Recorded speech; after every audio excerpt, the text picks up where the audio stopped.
Yeah.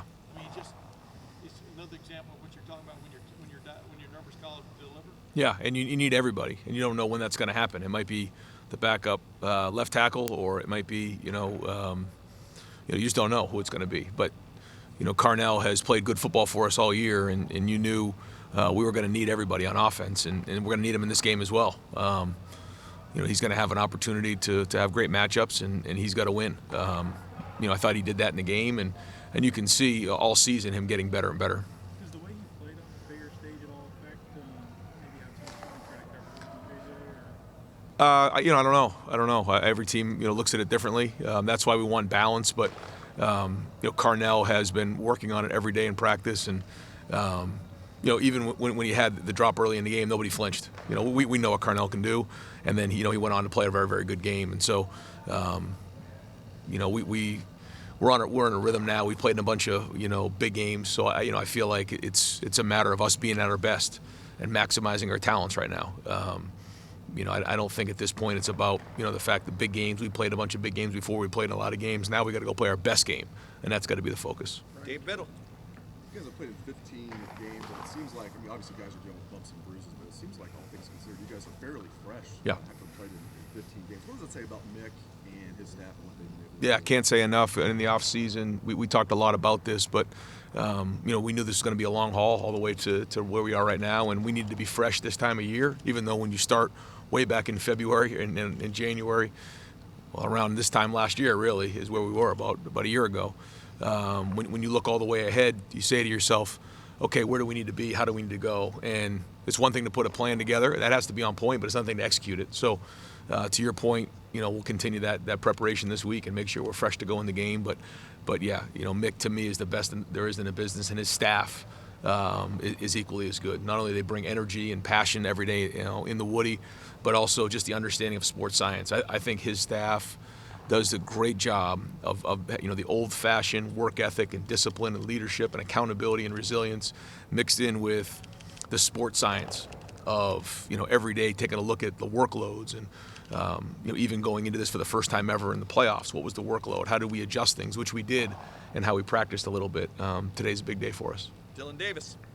Ryan, earlier this season, or I guess the beginning of the season, you talked about the brick thing and building bricks as the foundation to kind of survive all these storms. There's been no shortage of storms for you this year. Now that you're here on the doorstep of the national championship, what kind of testimony has this season been for that message and what it means for this program now and moving forward? Yeah, I mean, there's going to be over 100 bricks when it's all said and done in that foundation. And when you get to this point and you look at that, it makes you realize where you are right now, and that you were able to withstand some storms along the way, which in the first day of preseason camp, that's exactly what we talked about. And but now we got to go finish it. We got to finish it. It's one thing to build the foundation up to this point. Now you got to go finish it off. And this is the first time we get a chance to finish it this week. And there's a big part of that as well. It's one thing to build the foundation. It's another thing to go finish the job. And that's what we got to get done this week. Dan Hope.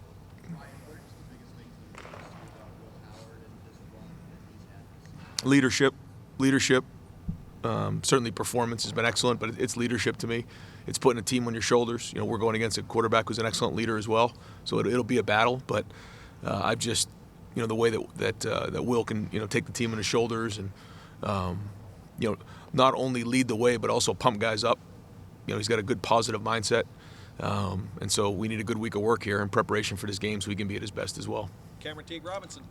Ryan, beginning of the year when you gave up play calling, you mentioned obviously you got to do a lot of things, but one of the things you look forward to most is just being with the team more instead of kind of in X's and O's. As you guys have been through the ups and downs you guys have been through, and even this run the last 6 or 7 weeks, I feel like some of that is starting to pay off. You being able to see these guys and be there for them more than maybe you would be if you were game planning all the time. Yeah, I hope so.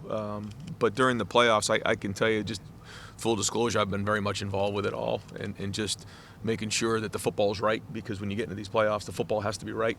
But yeah, to your point, I think it was definitely the right thing to do. We'll have a chance to reflect on everything, in a couple weeks here. But we've got nose to the grindstone right now, and all focus is on putting this great game plan together, practicing, getting on the field, walkthroughs, meetings. I mean, that's what we have to do as a staff, and our leaders got to lead, but we got to be at our best. So we'll look back on all that now, or in a couple weeks from now. But right now, we'll focus on this practice and making sure we do a great job today of installing what we need to get done.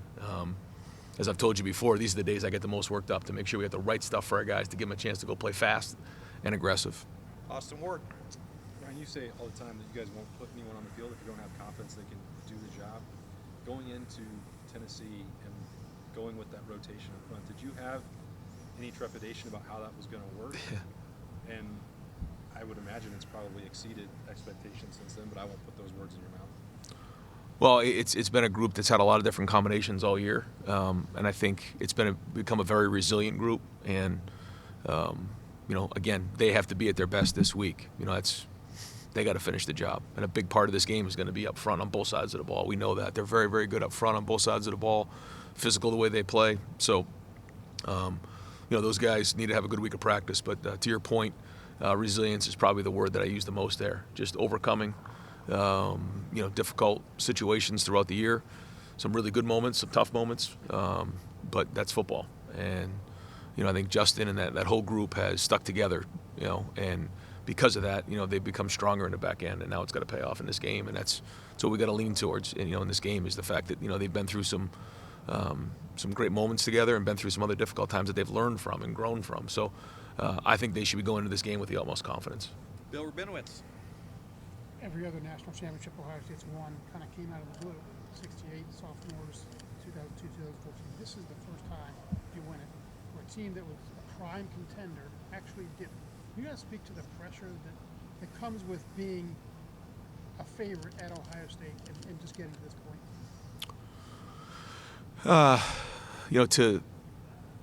To think too much about that right now is kind of over here, and I'm with you. I think you're dead on, and I think it's worth a lot of conversation.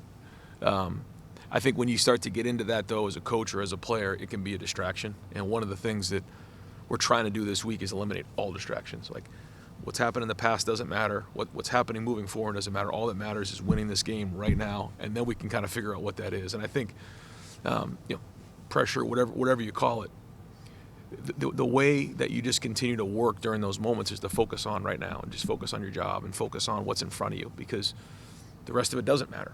And that's kind of what I'm going to focus on right now. I do think that there's great conversation to be had about that down the road and what comes with it, because it isn't the same as a lot of other places. It's just different. But I'm proud of our guys and the way that we've stuck together throughout the year. And so now we're just going to have a great day of practice. That's it. And no distractions.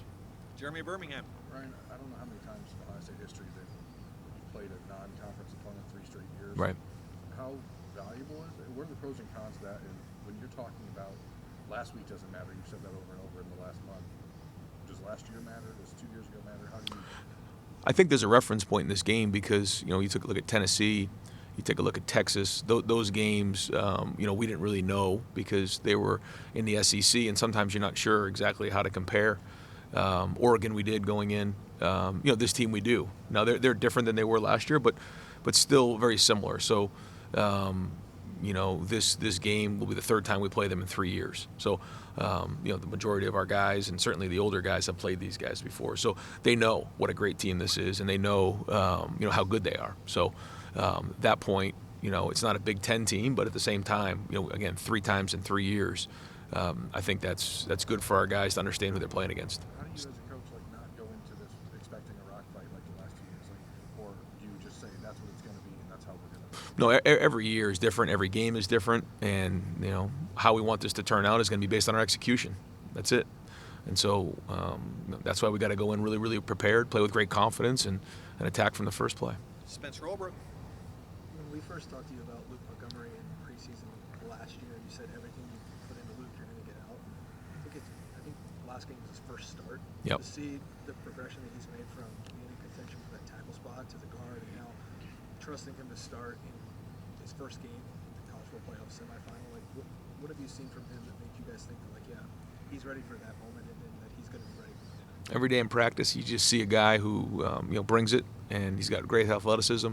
And the thing that I've noticed is now that we've gotten into the games, he's allowed to let his competitive nature show, and that you're feeling him on the field. And that's not always easy to do in practice, but you're seeing him in big moments step up, and he's going to need to in this game. They're good inside, they're quick inside, they do a lot of movement, and so very penetrating defense. So this will be a big game for him, to solidify himself moving forward. But to say that we expected him to play like this, I think that we did, because we see him this way in practice every day. And so it's allowed us some flexibility on the inside, and we played with depth in the offensive line that we didn't expect to happen, but it did. And so I think him being next to Carson, who's playing with more confidence, Donnie and Josh. I mean, you're just seeing guys in there who have now played a lot more football than maybe in the past. And so anytime you go into a game, you learn from that experience and you play the next game with more confidence. And so I think they've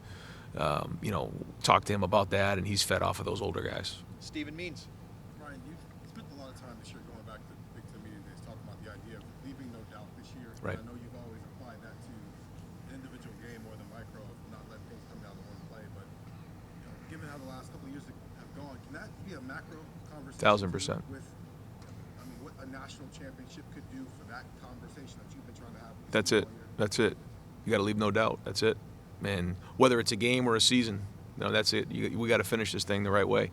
And whether you're talking about that foundation and building what you wanted to get done this season and finishing it the right way, or leaving no doubt, I mean, all those things come into play. And it was all about for this moment right here. So we've been working towards this moment, and now we just got to go again, have a great week of practice, and then as we get later in the week, start really diving into taking care of our minds, bodies, and souls to go play in this game, because it's going to be a battle. Got time for two more. Whitney Harding. Hey Ryan, you guys were looking for a quarterback to bring in the offseason as a transfer. You guys could have run it anybody against Ohio State. What was it about Will that you knew he was the guy for this program in this moment? And has he grown into that, or did you know, yes, this guy is special for what we need? Yeah, you never know for sure, but you try to do the best you can when you're, putting a roster together. You do everything you possibly can to make sure you have everything you need, in the right combination of talent, culture fits. But with Will, Will brings so many great things to the table, and his leadership is at the forefront of it all. And I know in a short period of time he's had a huge impact on Ohio State. And I know he wants to finish this thing the right way, because we've also had an impact on him in our program. So I think that part has been a great marriage back and forth. And I know he's really focused on this game. He's already jumped into the game plan, and he's excited about playing in this one. Tony Gerben. Ryan, what is the difficulty in facing a team in a program like Notre Dame that just finds a way over and over again? Yeah, resilient, tough, well coached, and so that allows or forces us to make sure we're playing very, very efficiently across the board. We have to play a clean game. We can't beat ourselves. We got to make sure that we're the best version of ourselves in this game. That's it, and be really, really aggressive and make sure that we're running the ball on defense. We're tackling really, really well. Getting off the field on third down. Running the football and being physical and controlling the game. And when it's time to make plays downfield, we got to make them. So special teams will be a challenge. They do a great job. They're creative in what they do, and you've seen them run fakes and different things. So we have to be on high alert for different things there, trying to steal a possession. So they challenge in a lot of different ways, and they're a very good team. Great, Coach. Thank you very All much. right, thanks, guys. Thanks, Ryan.